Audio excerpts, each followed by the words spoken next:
এগুলো সব অনভিপ্রেত ঘটনা, এগুলো বন্ধ হওয়া উচিত। এবং ইউনিয়ন রুম বা টিএমসিপির ব্যাপারে দল খুবই কঠোর অবস্থান নিয়েছে এরই মধ্যে এবং নিচ্ছে, যে কোনো রকম আমরা যেটাকে বলি অছাত্র সুলভ ব্যবহার বা আচরণ দল বরদাস্ত করবে না।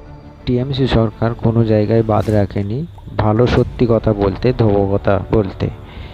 এই এই এই যে নেতাটা আছে, এ কিন্তু প্রায় সব জায়গাতেই বলে থাকে, হ্যাঁ, যে সরকার কড়াভাবে স্টেপ নিচ্ছে, সরকার নিয়ম বার করেছে, ওই নিয়মে চলবে, আর কোনো সরকার সহ্য করবে না অন্যায়। এটা রাজনীতির ময়দান। এই রাজনীতির ময়দানে একই কথা বারবার কিন্তু দৌড়েই যাবে,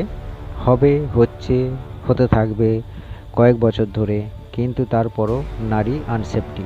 তো এরকম ধরনের প্রবলেম সিচুয়েশন গরিবদেরকে নিতেই হবে, কিছু করার নাই এই সরকারকে যে নিয়ে এসেছি।